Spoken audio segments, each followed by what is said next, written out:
はいどうも、料理人 VTuber の高見仁でございます。ということでね、今回ご紹介するのはこちら。はい、ヒュメドポワソンでございますね。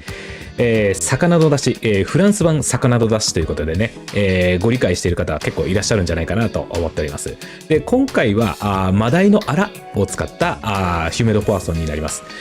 こちらですね、ご家庭でも再現ができるような形になっておりますので、もしね、チャンスがあったらぜひ作ってみてください。それじゃあね、実際に作り方いってみましょう。それじゃあね、皆さんのグラフィックボードの方をインフィニティにします。いきますよ。せーの、どう？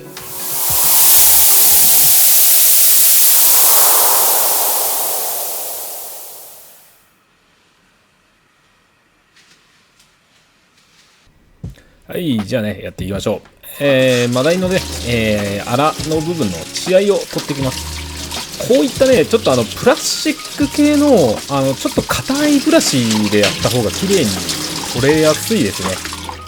で、こんな感じで取っていただければ OK です。はい。で、あとですね、まあ、尾ひれのところとか、こういった感じで、こう指でこすってぬめりを取ってあげてください。結構臭みの原因だったりします。ここもそうですね。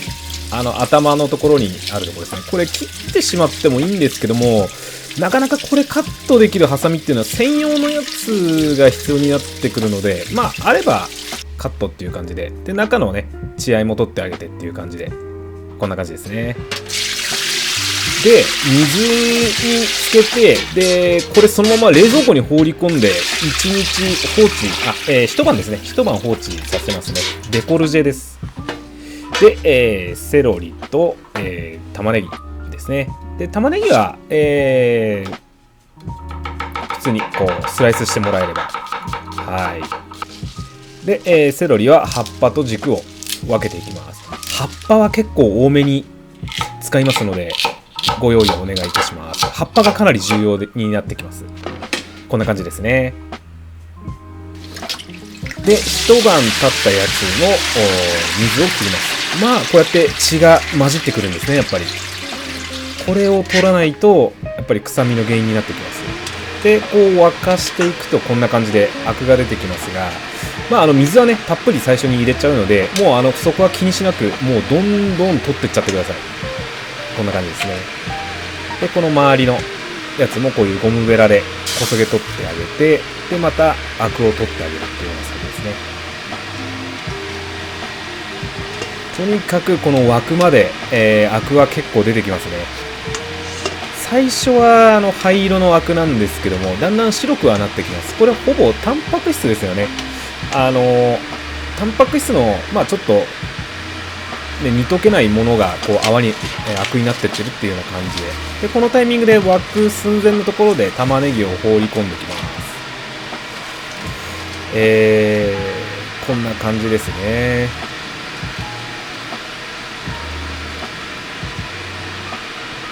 で、セロリの入れていきますね。まあ軸もね、すごい重要なんですけども、ヒュメドポワソンにおいてはこのね、セロリの葉がね、超重要になってきますので、はい、たっぷり使ってあげてください。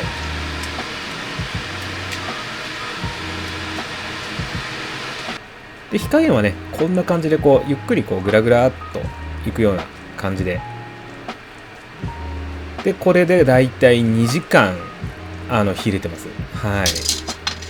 で、同じね、サイズのザルを放り込んでこしていきます。またね、例のごとく、30リッターの寸胴で取ってますんでね、まあ、なかなか迫力あるあれなんですけども、まあ、こんな感じでこしていきます。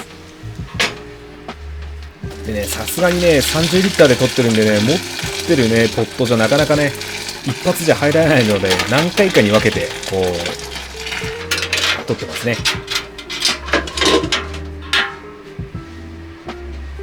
で、最後はこういう感じで、30分ぐらいこの状態を放置させて、こう出し切っちゃう感じですね。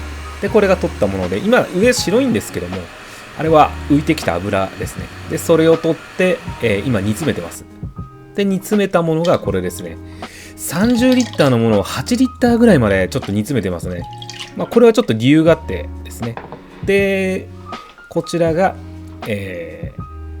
取ったばかりのものですね。煮詰める前のものです。こういう色してますね。綺麗ですよね。で、煮詰めたものはこうやって私真空して冷凍して取っといてるんですよね。はい、どうもお疲れ様でした。いかがでございますかね。ヒュメドポワソンでございました。で、こちらですね、ポイントの方を一回おさらいします。せーの、ドン。はい。まず一つ目なんですけども、アラの鮮度ですね。こちら鮮度のいいアラを手に入れてください。で、鮮度のいいアラってどういうものですかっていう時に、仕入れたアラがですね、海産物独特の匂いをしていないっていうものですね。匂いのしないものが鮮度のいい海産物だと思っていただければ。こちらはですね、どうしてもね、時間が経ってしまうと、海産物特有の匂いというものが出てきますので、それで大体匂いで判断できるっていうことができます。はい。で、2番目ですね。はい。こちら、血合いをよく取る。これすごい大事です。まずね、この腹のところにある血をしっかり取ってあげて、煮込んだ時にね、臭みが、この、ヒュメの方にね、移らないようにしてあげるっていうのがすごい大事な工程になってきます。で、3番目ですね、ヒレとかをですね、真水でしっかり洗ってください。こちらもね、こう雑菌が一番あるのが、ここのヒレの部分になりますので、ここをですね、真水でしっかりぬめりを取ってあげれば、匂いがね、移ることなくいきますので。で、またですね、お魚、丸で買ってきた時に、もしもこう、姿焼きとかするわけでもなく、ヒレに特に最終こう飾り付けのところで必要ないのであれば、冷蔵庫にしまう時にはですね、もうこう、ヒレを、ハサミ等で、切ってから入れていただいても全然 OK ですね。その方が、冷蔵庫の中で匂いが回ることがなくなりますので、実際にね、板前さんとかも、仕入れた魚のヒレをこうカットしてね、おのおの処理して、冷蔵庫に入れているっていうことは聞いております。はい。で、こちらですね、今回、やっているヒュメドポワソンに関しましては、白ワインもマッシュルームも使ってません。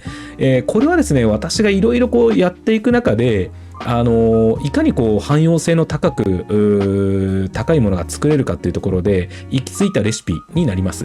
もちろんですね、白ワインを入れればこう風味豊かになったりとか、マッシュルームを入れることで、またね、一つの深みが出てくるっていうのは、これは間違いなく確かなんですけども、今使っているこのマダイというのが結構ですね、油の強い、味の強いマダイになってきますので、そうなってきた時にこう旨味が強いですので、こう玉ねぎをねちょっと多めに入れて、で玉ねぎのね、あるこのスクロースの甘みと、であとこのエッセンシャルオイルですね、玉ねぎが持ってるエッセンシャルオイルが結構その油と反応して、すごいマスキング効果があります。ただそれだけですと玉ねぎ味になってしまうので、ここでセロリの葉っぱが出てきます。で、このセロリの葉っぱというのがこの魚介類のマスキング能力においてはかなり能力が高い、食材になります。ですので、甘い、ね、こう玉ねぎをたくさん入れてしまって甘いヒュメドポワソンにならないように、ここで、玉ねぎのこう助け役として、セロリの葉を加えることで、この、ヒュメドポワソンをこうまとまった味わいに仕上げているっていうのが私のこのヒュメドポワソンの作り方になります。もちろんね、ここでね、白ワインを入れたり、マッシュルームを入れたりしていただくのも全然 OK でございます。はい。で、こちらのね、ヒューメドポワソン、ご家庭でもね、簡単に、再現可能なものとなっておりますので、ぜひぜひお試しください。いろんなね、料理だとかソースとかにも使いますので、私はね、こんな感じで、はい、冷凍してね、置いといて、で、必要な時に、解凍して使ってるっていうことをよくやっております。はい。ぜひぜひね、お試しください。それじゃあね、また次の動画でお会いしましょう。またね。バイバイ。